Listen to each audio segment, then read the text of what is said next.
కృష్ణా జిల్లా మచిలీపట్నం పార్లమెంట్ స్థానానికి వైసీపీ అభ్యర్థిగా డాక్టర్ సింహాద్రి చంద్రశేఖరరావు నామినేషన్ వేశారు. అవనిగడ్డ ఎమ్మెల్యే అభ్యర్థి సింహాద్రి రమేష్ బాబుతో పాటుగా కుటుంబ సభ్యులతో కలిసి మచిలీపట్నం కలెక్టరేట్ చేరుకున్నారు.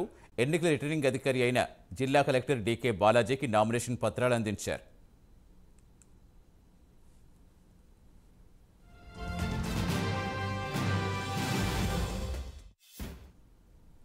సింహాద్రి నామినేషన్ కార్యక్రమానికి వైసీపీ శ్రేణులు భారీగా హాజరయ్యారు. అవనిగడ్డ నుంచి మచిలీపట్నం కలెక్టరేట్ వరకు భారీ ర్యాలీ నిర్వహించారు. ఈ సందర్భంగా సింహాద్రి చంద్రశేఖర్ మాట్లాడుతూ మచిలీపట్నం పార్లమెంట్ నియోజకవర్గంలో వైసీపీ జెండా ఎగురవేస్తామని ధీమా వ్యక్తం చేశారు.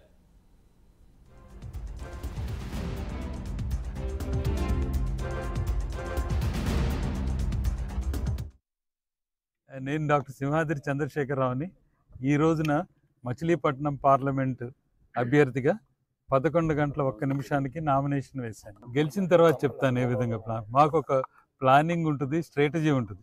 నేను బేసిక్గా క్యాన్సర్ సర్జన్ని. ఎప్పుడేం చేసినా ప్లాన్ చేసి ఎగ్జిక్యూట్ చేస్తాం అన్నమాట. ముందు అబద్ధాలు అయితే చెప్పను, చేయలేని పనులు చెప్పను, చేయగలిగే పనులే చెప్తాను.